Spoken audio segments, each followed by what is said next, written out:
What is up, guys? It's Abe Von Doom coming at you from the Bombs Mahal in Brooklyn, New York. I am your host, Abe Von Doom, and this here next to me is Billy Bombs. How are you? Yeah, and this is another episode of Mutant Metal Maniacs. So today we're here to talk about something in our childhood that was really fucking awesome. Wizard Magazine. Yeah, if you were a kid in the 90s, and I'm sure many of you were, and you collected comic books. I didn't collect comic books. I was a Magic the Gathering kid. So my place in the magazine was in the back to check out how much the cards were worth. And the top 10 cards, usually, for that month. It was a staple of my childhood. We used to go to a comic book shop in Ridgewood, Queens, called Keats Comics. Yeah, if you remember that. That was basically... It wasn't the only comic book shop in the neighborhood. Well, it was only for us. But in our area... He used to order us boxes of Magic cards for any of the dudes. Yeah. He would always get you what you need comic book-wise. He always bagged and boarded them, which was always which was rare back then. Yeah. Not gonna front. In 1994, it was really hard to get a bag and board. Everybody would charge you extra for everything. But one of the things that we used to pick up was this kick-ass magazine there called Wizard Magazine. Every month we had to have it.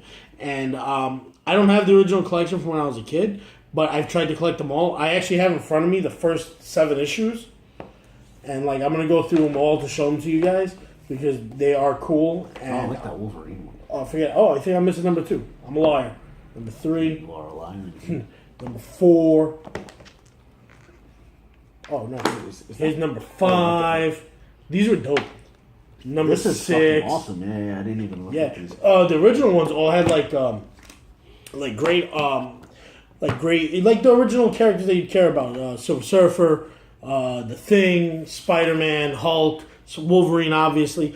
But then this is the early 90s, so 91 to 93, and they had a huge circulation of 100,000 copies a month they would sell. And the crazy part is that even Spider-Man today doesn't sell. Amazing Spider-Man, which I guess is written by Dan Slott, is the most highly circulated comic book in the world or whatever. It's only 60,000 copies a month they sell. So imagine a magazine that has really it doesn't need a storyline. It was just people would collect them. You know what I mean? Yeah. Back then, comics were so big that Valiant made its way onto the cover of this. I don't even know who that is. So exactly.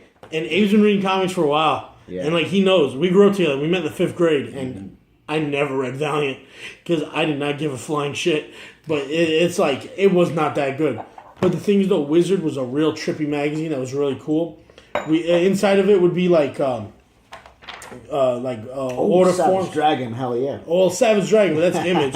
But then it'd be talking about films coming out like Meteor Man back then. Because it was any kind of superhero movie they would talk about. Casting calls, you would pick out, or they would help you pick out, they would pick out with you people voting, what is some great characters to play, Apocalypse, film, Spider-Man, Cyclops, all that stuff. And then they had my favorite thing was top 10 writers and artists, and it'd be the same guys for 6 months, a year. Only guy that was always on there for I think the entire run of this company from Wizard Magazine, because it ended in 2011, from 91 to 2011. That's how long they were going. Was fucking Todd McFarlane. He's the only guy that kept showing up, I think. And if he was off for a few months, he'd be back on there. Yeah. But you saw guys I learned about Jeff Loeb from there, this up-and-coming writer named Jeff Johns, and then there was an artist to watch out for who, rest in power, he just passed away, Darwin Cook. He was one of in 2001, the artist to look for. And I remember flipping through the old magazine and be like, wow. Because he did a Batman Ego, and I think he did something else at the time. But his artwork was very, I guess, cartoony, but it was Silver Age style. A Carmine Infantino style. But that was the 60s, everyone you know what I mean? Looked fat.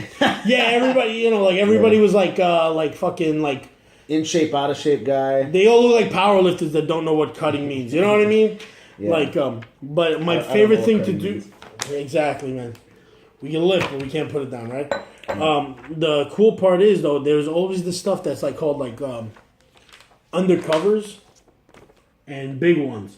And all of those would be I would make it my goal as a comic collector to find all those issues that month. And I would hunt down all the comic shops. New York City and up until 2005 had like a dozen comic book shops in every borough, and I would go to all of them except for the Bronx. Nobody goes to the Bronx. I don't know. Nobody. Did you go to Staten Island? Okay, nobody goes to Staten Island. Brooklyn, Queens, Manhattan. That's it. That's where New York ends. If you're from Staten Island, you never leave Staten Island. Yeah. You know what I mean? Like if you're from the Bronx, just keep going back to the mainland and go next stop Minneapolis. But still, you get what I mean. This magazine was a big part of my collecting because I needed it to like, because it validated my collecting. Like it would always tell me how much everything was, what's hot, what's coming up new. Yeah. Like like I grabbed some of the older issues that I collect. I don't have the whole set. Like I'm hunting them down. Like they do them all. But like this is when like the Simpsons ruled the world and everybody had like 5 copies of fucking Bartman. I used to have Bartman #1. Yeah, this is like yeah. Exactly. Yeah, but you want to see how trippy this is and how old and dated everything is?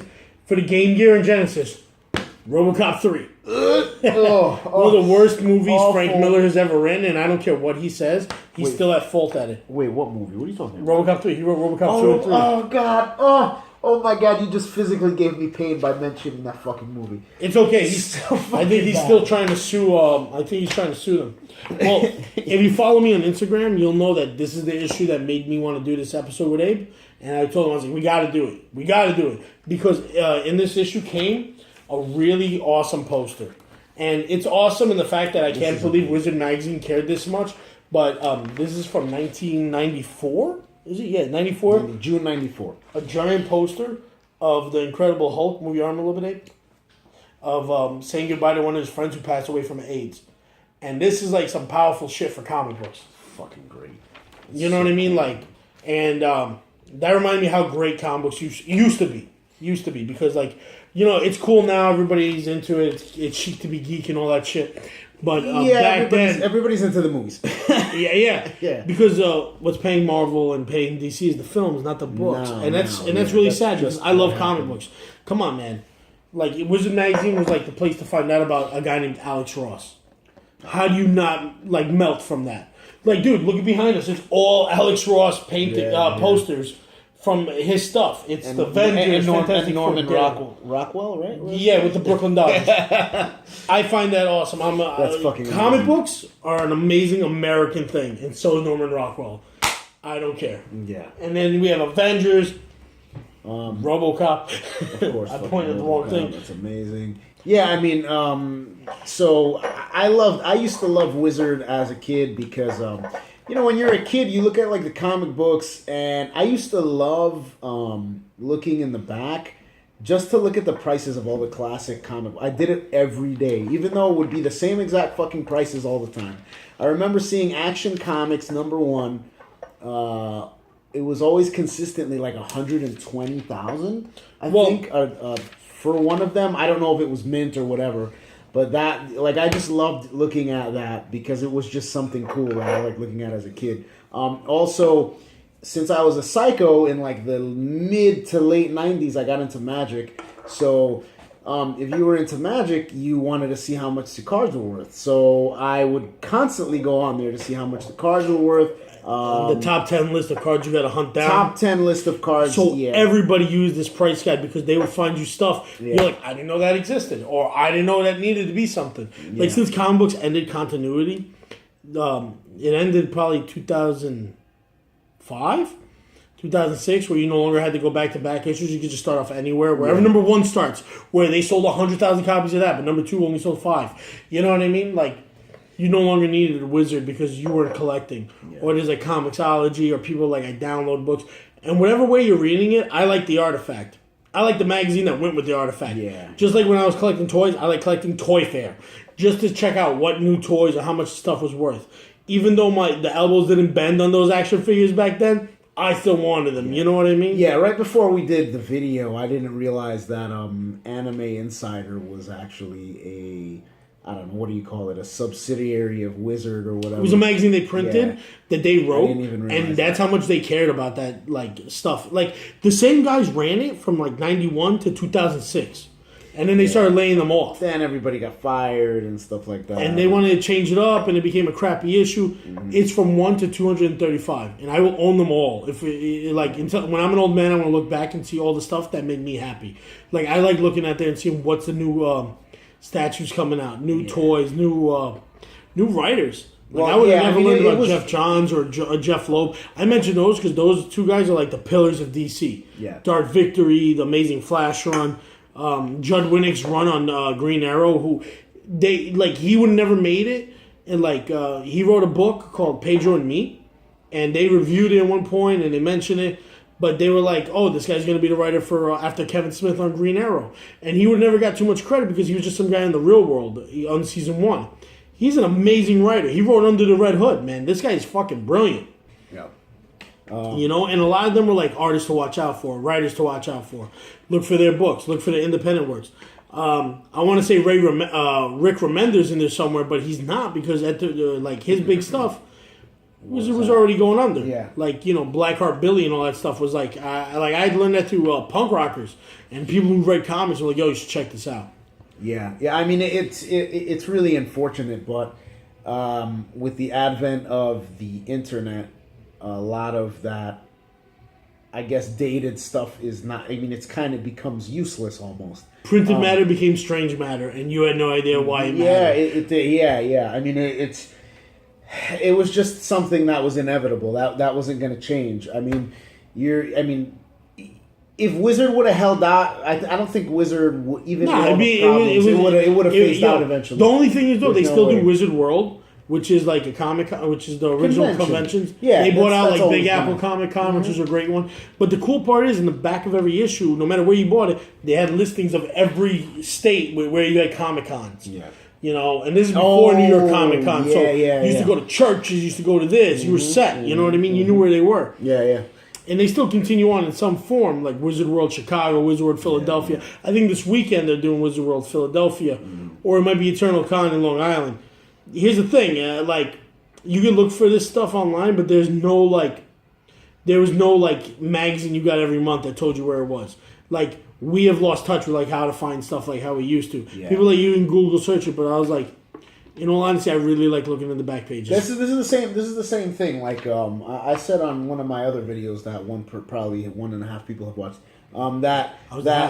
I started just going to record stores and just blind picking tapes, old school style, based on how awesome the art cover is.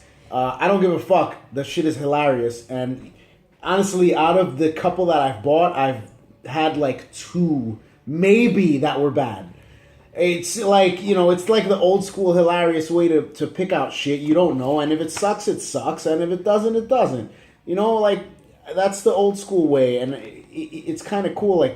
The internet is amazing, but at the same time, it took away a very vital sort of piece of when you were young and you would go out and go on the hunt for stuff that you collected, whether it be music or comics or statues or figures or whatever it was. It kind of took that away, and it's kind of cool that there is a sort of underground, I don't know, subculture of people doing the exact same thing. I'm sure a lot of them Google stuff. But there's still going to be people collecting VHS, comics, CDs, DVDs, all that stuff, because all that stuff has become obsolete. But we're going to wrap up this episode by you enjoying this awesome cover of Sam Keith, creator of the Max, doing the Hulk.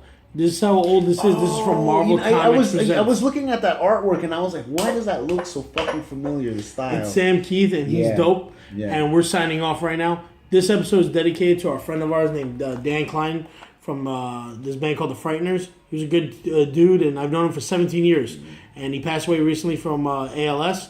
I love you, bro, and rest in power. And if we do meet up in the next life, hopefully we get to have as much fun as we had in this one. I'm Billy Bombs. I'm Abe Von Doom. And we're the Metal Mutant Maniacs from Queens. But for the time being, you'll be in Brooklyn. Yep, what are you going to do? Take care. Yep.